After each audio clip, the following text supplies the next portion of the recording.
Hello guys, once again welcome back my YouTube channel. और आज की इस वीडियो में हम करने वाले हैं एक और क्लास 10th के साइंस के मॉडल पेपर को सॉल्व। और मैं आपको बता दूं कि आपके जो एग्ज़ाम है 24 अप्रैल से स्टार्ट हो रहे हैं, इसलिए मैंने सोचा कि आपको वो मटेरियल दिया जाए जो आपके एग्ज़ाम के लिए काफ़ी ज़्यादा हेल्पफुल होगा, जो आपके एग्ज़ाम में आने के चांसेज हो। ठीक है, तो अभी आप जितना हो सके ज़्यादा से ज़्यादा मॉडल पेपर सॉल्व कीजिए, तो आप अपनी तैयारी को, अपने स्कोर को बूस्ट कीजिए। ठीक है, तो अभी हम कर रहे हैं कि सेकेंड मॉडल पेपर को सॉल्व। इसके पहले मैंने एक मॉडल पेपर ऑलरेडी आपको सॉल्व करा दिया गया है और वो उसका लिंक आपको इस डिस्क्रिप्शन में मिल जाएगा, तो आप उसे भी देख सकते हैं। ठीक है, और यहाँ पर आपको निर्देश दिए गए हैं, आप पढ़ सकते हैं। तो चलिए वीडियो को स्टार्ट करते हैं। यहाँ पर आपका जो खंड का होता है फिजिक्स का, वहाँ पर आपके ऑब्जेक्टिव क्वेश्चन से स्टार्ट होता है। और यहाँ पर जो आपका पहला ऑब्जेक्टिव क्वेश्चन है, यहाँ पे आपसे पूछा गया है कि समतल दर्पण की फोकस दूरी ज्ञात कीजिए। ठीक है, तो जो आपकी समतल दर्पण की फोकस दूरी होती है वो होती है अनंत। तो यहाँ पे आपका जो हो जाएगा बी ऑप्शन, वो हो जाएगा इसका राइट आंसर। और मैं आपको बता दूं, जो अवतल दर्पण होता है, अवतल दर्पण की जो फोकस दूरी होती है और उत्तल दर्पण की जो फोकस दूरी होती है, उत्तल दर्पण की फोकस दूरी हमेशा धनात्मक होती है और अवतल दर्पण की फोकस दूरी हमेशा ऋणात्मक होती है। तो ये भी आप ध्यान में रखेंगे, क्योंकि इससे भी क्वेश्चन आपका बन सकता है। तो उसके बाद अगला क्वेश्चन आपसे यहाँ पर पूछा गया है कि आंख में प्रवेश करने वाली प्रकाश की मात्रा को नियंत्रित करता है। ऑप्शन आपके पास है परितारिका, पुतली, श्वेतमंडल और सिलेरी पेशियाँ। ठीक है, तो मैं आपको बता दूं, जो आपकी आंख में पुतली होती है वो आपके आंख में जो प्रकाश प्रवेश करता है उसको नियंत्रित करती हैं। ठीक है, तो यहाँ पे ऑप्शन बी हो जाएगा इसका राइट आंसर। अगले क्वेश्चन की बात करें तो यहाँ पर आपसे पूछा जा रहा है जो सिलिकॉन होता है वो एक कैसा पदार्थ होता है। तो ऑप्शन आपके सामने है, एक सुचालक, अर्धचालक, कुचालक और इनमें से कोई नहीं। तो जो आपका सिलिकॉन होता है वो एक सेमीकंडक्टर होता है, मतलब अर्धचालक होता है।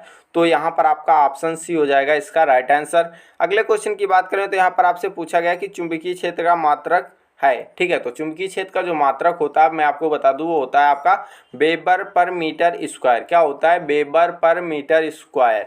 तो इसलिए यहाँ पर ऑप्शन जो होगा बी हो जाएगा इसका राइट आंसर। और मैं आपको बता दूं कि जो चुंबकीय क्षेत्र का एक और मात्रक होता है, दूसरा मात्रक होता है, वो होता है न्यूटन पर एम्पियर मीटर। क्या होता है? न्यूटन पर एम्पियर मीटर। ठीक है, तो आपको दोनों याद करना है, क्योंकि हो सकता है आपके एग्जाम में वेबर पर मीटर स्क्वायर ना दे करके आपसे न्यूटन पर एम्पियर मीटर पूछ ले। ठीक है, तो आपको दोनों याद रखना है। तो अगले क्वेश्चन की बात करें तो यहाँ पर आता है अति लघु उत्तरीय प्रश्न, जिसमें आपसे पूछा गया है कि एक गोली दर्पण की वक्रता त्रिज्या 20 सेंटीमीटर है, इसकी फोकस दूरी क्या होगी। तो मैं आपको बता दूं कि जो आपका फोकस दूरी और वक्रता त्रिज्या का रिलेशन होता है वो होता है एफ बराबर r/2 के। ठीक है, तो यहाँ पर आपको r दिया गया, फोकस दूरी पूछी जा रही है, तो यहाँ पे r क्या वैल्यू रखेंगे? 20/2। तो यहाँ पर जो आपका आंसर आएगा वो आएगा 10 सेंटीमीटर। ठीक है, तो आप कुछ इस प्रकार से सॉल्व करेंगे। अगले क्वेश्चन की बात करें तो यहाँ पर आपसे पूछा जा रहा है कि मानव नेत्र सामान्य दृष्टि के लिए दूरबिंदु और निकट बिंदु नेत्र से कितनी दूरी पर होता है। तो मैं आपको बता दूं, जो सामान्य दृष्टि के लिए होता है निकट बिंदु, वो मानव नेत्र से 25 सेंटीमीटर की दूरी पर होता है, और जो आपका दूर बिंदु होता है वो 25 सेंटीमीटर से अनंत के बीच का होता है। तो उसके बाद अगला क्वेश्चन पूछा गया कि मूल आवेश क्या होता है, इसका मान कूलाम में लिखिए। तो मैं आपको बता दूं, जो आपका मूल आवेश होता है वो एक इलेक्ट्रॉन या फिर एक प्रोटॉन पर स्थित आवेश के बराबर होता है। ठीक है, और इसका जो वैल्यू होता है, एक आवेश बराबर आपका होता है 1.6 इंटू 10⁻⁻⁹ कूलाम। क्या होता है? 1.6 इंटू 10⁻⁻⁹ कूलाम होता है। ठीक है, तो आप इसको याद रखेंगे। हो सकता है आपसे ये डायरेक्ट ना पूछ के आपसे क्वेश्चन पूछ ले, क्योंकि इस टॉपिक पर क्वेश्चन बहुत बनते हैं। तो यहाँ पर आपसे पूछा गया कि विद्युत मोटरों में विभक्त वलय का क्या भूमिका होती है। तो ये आप कर सकते हैं। अगर आपको ये नहीं करना है या फिर आपको ये नहीं आता है, तो आपके सामने ऑप्शन आता है अथवा करके, और यहाँ पर आपसे पूछा जा रहा है कि उस समतल, तो यहाँ पर मैं आपको बता दूं, ये बाय मिस्टेक आपका प्रिंट हो गया है, समतल नहीं होगा। यहाँ पर आप उत्तल और अवतल कर सकते हैं। क्यों नहीं होगा? क्योंकि जो समतल की फोकस दूरी होती है वो अनंत होती है, तो यहाँ पर आपको फोकस दूरी ही निकालने के लिए कहा गया, तो यहाँ पर जो समतल तो नहीं होगा। ठीक है, तो यहाँ पे आप उत्तल कर सकते हैं और या फिर अवतल कर सकते हैं। ठीक है, तो यहाँ पर मैं बता दूँ कि आप उत्तल कर लें। उस उत्तल दर्पण की फोकस दूरी क्या ज्ञात कीजिए जिसकी वक्रता त्रिज्या 32 सेंटीमीटर है। अभी मैंने जस्ट आपको एक क्वेश्चन कराया जो आपको फोकस दूरी और वक्रता त्रिज्या के रिलेशन पर था।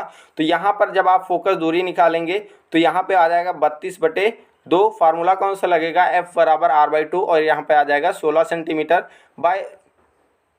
बट आपका ये क्वेश्चन आपका 4 नंबर में नहीं पूछा जाएगा, बट आप यहाँ पर दिया गया तो आप इसे देख लें। ठीक है, उसके बाद आपसे अगला क्वेश्चन यहाँ पे पूछा जाएगा कि मानव नेत्र में कौन कौन से दोष होते हैं, समझाइए।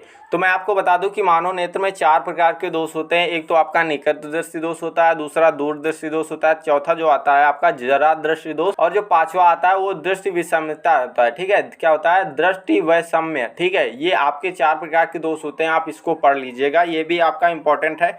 हो सकता है आपसे ये रिलेशन पूछ ले या फिर आपको इसका निवारण पूछ ले, किसी न किसी प्रकार से आपसे क्वेश्चन बन सकता है। तो अगर आपको इसको नहीं करना तो यहाँ पर भी आपको एक ऑप्शन मिल जाता है अथवा करके, और ऑप्शन में आपके सामने ये प्रश्न देखने को मिलेगा। प्रश्न है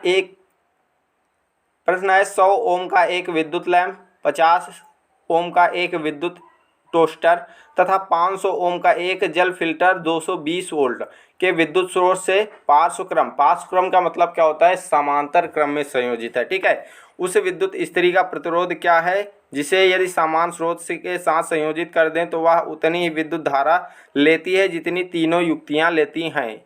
यहाँ भी ज्ञात कीजिए कि इस विद्युत स्त्री से कितनी विद्युत धारा प्रवाहित होती है। ठीक है, तो ये आपका एक न्यूमेरिकल है, और न्यूमेरिकल थोड़ा सा लेंदी है, इसलिए आपको स्क्रीन पर नहीं बताया जा सकता। मैं आपको इसको वीडियो सोल्यूशन प्रोवाइड कर दूंगा जिसमें आपके इस सेट के जितने भी क्वेश्चन है सारे के सारे कवर हो जाएंगे। ठीक है, तो यहाँ पे अगला क्वेश्चन आपसे पूछा जा रहा है कि किसी विद्युत क्षेत्र में स्थित बिंदु धारावाही चालक पर आरोपित बल कब अधिकतम होता है। ये आपका जो प्रश्न है 7 नंबर में पूछा जा रहा है। तो यहाँ पर आपको काफ़ी ज़्यादा लिखना पड़ेगा, आप इसको भी तैयार कर लें। और अगला क्वेश्चन की बात करें तो यहाँ पे एक 15 सेंटीमीटर फोकस दूरी के किसी उत्तल लेंस के से कोई बिंब 10 सेंटीमीटर दूरी पर रखा है। ठीक है, बिंब का मतलब होता है वस्तु, और प्रतिबिंब की स्थिति प्रकृति ज्ञात कीजिए। ठीक है, तो यहाँ पर आपको पहले तो उसका निकालना है स्थिति की, आपका जो प्रतिबिंब बन रहा है वो दर्पण से कितनी दूरी पर बन रहा है, और उसके बाद आपको ये बताना है कि उस दर्पण का प्रकृति कैसी, वो आभासी है या फिर वास्तविक है, उल्टा है या फिर सीधा है, या फिर आपका वस्तु से छोटा है या फिर बड़ा है। ठीक है, अगला क्वेश्चन जो आता है, अगला खंड आता है वो आपका आता है खंड खा, जिसमें से आपका आता है केमिस्ट्री, और केमिस्ट्री भी आपका स्टार्ट होता है एक ऑब्जेक्टिव क्वेश्चन से। तो यहाँ पर आपका जो पहला ऑब्जेक्टिव क्वेश्चन दिया गया है कि तप्त निकिल, ठीक है, तप्त निकिल के चूर्ण की उपस्थिति में एसिटिलीन तथा हाइड्रोजन की अभिक्रिया कहलाती है। तो मैं आपको बता दूं जो ये अभिक्रिया होती है ये एक प्रकार की योगात्मक अभिक्रिया होती है। तो यहाँ पर आपका जो बी ऑप्शन होगा इसका राइट आंसर हो जाएगा। अगले क्वेश्चन की बात करें तो यहाँ पर आपसे पूछा गया कि शुद्ध जल का पीएच कितना होता है। तो आपको पता ही होगा कि जो जल होता है वह तो ना तो क्षारीय होता है और ना ही अम्लीय होता है। तो ये एक प्रकार का उदासीन विलयन होता है, और उदासीन विलयन का आपका जो पीएच होता है वो 7 होता है, और जो अम्लीय विलयन होता है वो 7 से कम के पीएच वैल्यू पर होता है, और जो आपका क्षारीय होता है वो 7 से अधिक पीएच वैल्यू पर होता है। अगले क्वेश्चन की बात करें तो यहाँ पर आपसे पूछा गया कि C2H5HSO4 को 160 से 170 डिग्री सेंटीग्रेड ताप तक गर्म करने पर आपका बनता है। तो यहाँ पर आपका एसिटिलीन बनता है, C2H4 बनता है। तो ये आपका हो जाएगा सी आंसर।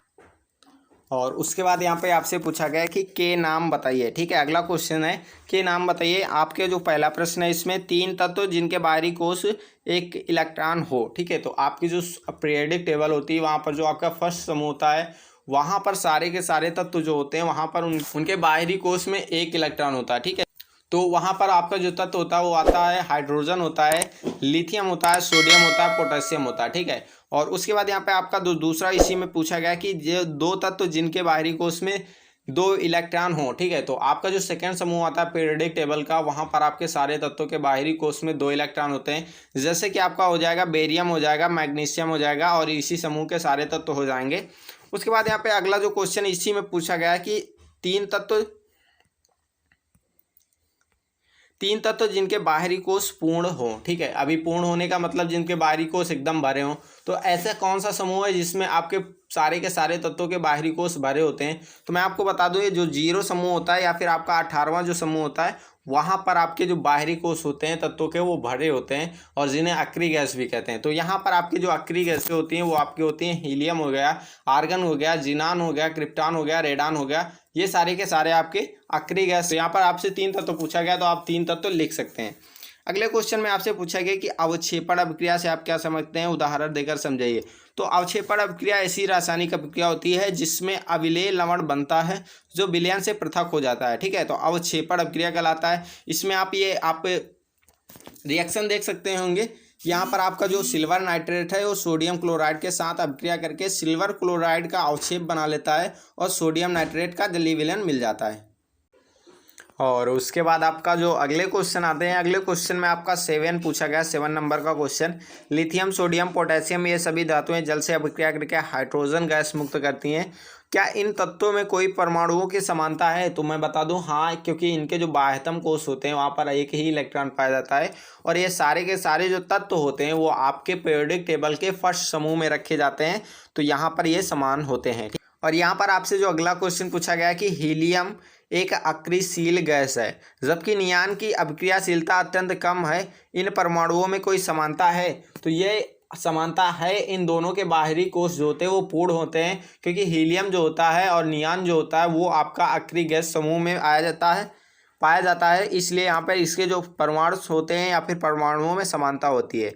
उसके बाद अगला क्वेश्चन यहाँ पे पूछा गया कि शुष्क हाइड्रोक्लोरिक गैस शुष्क लिटमस पेपर के रंग को नहीं बदलती। ठीक है, तो हम जानते हैं कि शुष्क दशाओं में अम्ल आयनित नहीं होते, इसलिए H+ आयन भी नहीं देते, परिणाम स्वरूप वे अम्लीय गुण भी प्रदर्शित नहीं करते हैं। यही कारण है कि शुष्क हाइड्रोक्लोरिक गैस शुष्क लिटमस पत्र को रंग में परिवर्तित नहीं करती। ठीक है, उसके बाद यहाँ पे आपका जो अगला क्वेश्चन पूछा गया कि अगले क्वेश्चन में आपसे पूछा गया है कि सल्फर के 8 परमाणुओं से बने सल्फर अणु के इलेक्ट्रॉन बिंदु संरचना क्या होगी? तो यहाँ पर आप देख सकते हैं स्क्रीन पर, आपको अच्छे से दिख रहा होगा।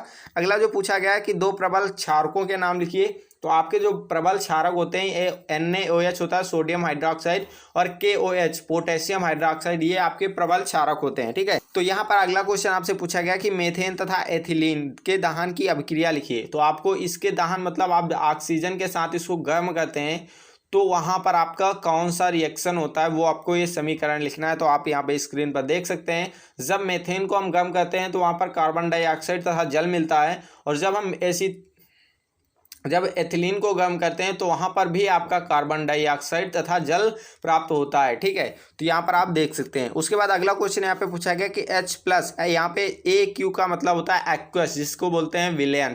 ठीक है, तो आयन सांद्रता का विलयन प्रकृति पर क्या प्रभाव पड़ेगा? तो यहाँ पर मैं आपको बता दूं कि जैसे जैसे H+ आयन सांद्रता बढ़ेगी वैसे वैसे विलयन और अधिक अम्लीय होता जाता है। ठीक है, तो जैसे हम H+ की आयन सांद्रता को बढ़ाते जाते हैं वैसे वैसे आपका जो विलयन होता है वो और अम्लीय होता जाता है। तो यहाँ पर आप ये देख सकते हैं।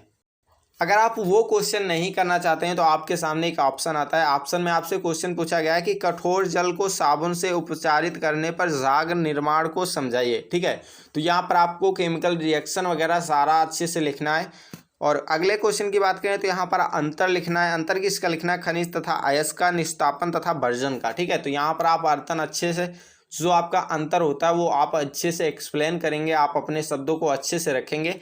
ठीक है, और अगले क्वेश्चन की बात करें तो यहाँ पर आपका जो अगला क्वेश्चन है, निम्न अभिक्रिया के लिए पहले शब्द समीकरण लिखेंगे, जहाँ पर हम वर्ड के यूज करके पूरा का पूरा आपका रिएक्शन समझा देते हैं वो लिखेंगे। तो उसके बाद आपको यहाँ पे प्रतीक समीकरण या फिर संतुलित समीकरण लिखना है। तो आपका जो यहाँ पे लिखना किसका, तो यहाँ पे आपका पहला दिया गया है तनु सल्फ्यूरिक अम्ल दानेदार जिंक के साथ अभिक्रिया करता है, तो यहाँ पर आपको इसका रिएक्शन लिखना है। उसके बाद आपका जो सेकंड इसमें दिया गया है तनु हाइड्रोक्लोरिक अम्ल मैग्नीशियम पट्टी के साथ अभिक्रिया करता है, इसका भी आपको लिखना है। अगले क्वेश्चन की बात करें तो यहाँ पे है तनु सल्फ्यूरिक अम्ल एल्युमिनियम चूर्ण के साथ अभिक्रिया करता है, ये भी आपको लिखना है। और तनु हाइड्रोक्लोरिक अम्ल लौह रेतन के साथ, ठीक है, लौह के रेतन के साथ अभिक्रिया करता है। लौह रेतन का मतलब जब आप लोहे को छोटे छोटे टुकड़ों में तोड़ देते हैं वहाँ पर उसके साथ जब अभिक्रिया करता है तो क्या होता है, ये सारे के सारे आपको पहले शब्द समीकरण लिखना है, फिर संतुलित समीकरण लिखना है। अब यहाँ पर आता है आपका अगला खंड गा, और यहाँ पर आपका है पहला क्वेश्चन जो ऑब्जेक्टिव से स्टार्ट होता है। और ऑब्जेक्टिव क्वेश्चन है पौधों द्वारा श्वसन क्रिया में निम्नलिखित में कौन सी गैस निकलती है। तो जब आपके पौधे जो श्वसन करते हैं तो वहाँ पर आपकी कार्बन डाइऑक्साइड गैस निकलती है, और श्वसन करने में वो ऑक्सीजन गैस का इस्तेमाल करते हैं। ठीक है, तो यहाँ पे आपका सी ऑप्शन हो जाएगा इसका राइट आंसर। और अगले क्वेश्चन की बात करें तो यहाँ पर पूछा गया कि बौनेपन का क्या कारण है। ठीक, तो यहाँ पे जो बौनेपन का कारण होता है वो वृद्धि हार्मोन्स के स्राव की कमी होती है। ठीक है, तो ये हो जाएगा ऑप्शन सी, इसका भी राइट आंसर हो जाएगा। उसके बाद अगला क्वेश्चन आपसे पूछा गया कि किसी आहार श्रृंखला में गैर जीव निम्नकरणीय पीणनाशकीय का प्रत्येक उच्चतर पोषी स्तर बढ़ती हुई मात्रा में एकत्रित होते जाना क्या कहलाता है। ठीक है, तो ये जो आपका कहलाता है ये कहलाता है जैव आवर्धन। ठीक है, क्या कहलाता है, जैव आवर्धन। अगले क्वेश्चन की बात करें तो यहाँ पर प्राकृतिक रूप में ठोस ईंधन कौन सा है। जो आपका प्राकृतिक रूप में ठोस ईंधन होता है वो कोयला होता है, क्योंकि इल्पे जो होता है लिक्विड होता है, CNG जो होता है आपका गैस होता है, कोक जो होता है वो भी आपका जो होता है लिक्विड के फॉर्म में होता है। ठीक है, तो यहाँ पर जो आपका हो जाएगा ये हो जाएगा कोयला, इसका ठोस आंसर हो जाएगा। और अभी आपके सामने अगला जो क्वेश्चन दिया गया है कि पचे हुए भोजन को अवशोषित करने के लिए क्षुद्रांत्र को कैसे अभिकल्पित किया गया है। ठीक है, तो ये भी आप लिख सकते हैं। और उसके बाद अगला क्वेश्चन आप देख सकते हैं, हमारे शरीर के ग्राही का क्या कार्य है, ऐसी स्थिति पर विचार कीजिए जहां ग्राही उचित प्रकार के कार्य नहीं कर रहा हो, क्या समस्याएं उत्पन्न हो सकती हैं। ठीक है, तो ये भी आपको अच्छे से एक्सप्लेन करना है, आप देख सकते हैं। उसके बाद आपसे पूछा गया कि नर और मादा, ठीक है, युग्मक में अंतर क्या होता है। उसके बाद अगला क्वेश्चन पूछा गया कि हमारी सुविधा के लिए पवनों तथा जल ऊर्जा के पारंपरिक उपयोग में किस प्रकार सुधार किए गए हैं। ठीक है, तो ये आपका 4 नंबर का क्वेश्चन है, ये आपको करना है। अगर आपको नहीं करना तो यहाँ पर आपको अथवा में ऑप्शन दिया गया है, दूसरा क्वेश्चन कर सकते हैं। ऐसे 2 तरीके बताइए जिनमें अजैव निम्नीकरण पदार्थ पर्यावरण को प्रभावित करते हैं। ठीक है, तो ये आप कर सकते हैं। और यहाँ पर आपका जो इसका अगला क्वेश्चन है यहाँ पे ख नंबर का, अपने क्षेत्र में जल स्रोत का पता लगाइए और क्या इन स्रोतों से प्राप्त जल उस क्षेत्र के सभी निवासियों के लिए उपलब्ध है। ठीक है, तो ये आप लिख सकते हैं। अगर ये आप नहीं करना चाहते तो यहाँ पर आपको अथवा में ऑप्शन मिल जाएगा, उत्सर्जी उत्पाद से छुटकारा पाने के लिए पादप किन विधियों का उपयोग करता है। ठीक है, तो ये आप कर सकते हैं। और यहाँ का जो आपका लास्ट क्वेश्चन है, लास्ट क्वेश्चन में आपसे पूछा गया कि जीवमंडल में ऊर्जा प्रवाह का उदाहरण देकर स्पष्ट कीजिए। आपका 7 नंबर का क्वेश्चन, और आपको अच्छे से लिखना है जिससे आपको नंबर पूरे मिले। ठीक है, अगर आप ये नहीं करना चाहते हैं तो आप यहाँ पर आपको दूसरा ऑप्शन मिलता है क्वेश्चन के रूप में, और यहाँ पर आपको अंतर लिखना है युग्मक और युग्मज में। और दूसरा जो आप यहाँ पे प्रश्न है यहाँ पे सम युग्मज और विषम युग्मज में। उसके बाद फिनोटाइप में और जीनोटाइप में, एक संकर क्रॉस और द्विसंकर क्रॉस में अंतर आपको लिखना है। प्रभावी और अप्रभावी लक्षण में आपको लिखना है अंतर, और शुक्राणु और अंडाणु में आपका लक्षण लिख। तो यहाँ पे हमने फिजिक्स का फुल एनालिसिस किया, केमिस्ट्री का फुल एनालिसिस किया। बस बायोलॉजी में थोड़ा सा वीक है, क्योंकि हमने जो पढ़ाई की है वो आपकी बायोलॉजी से नहीं की, इसलिए बायोलॉजी को एक्सप्लेन करने में थोड़ी सी प्रॉब्लम हो रही थी।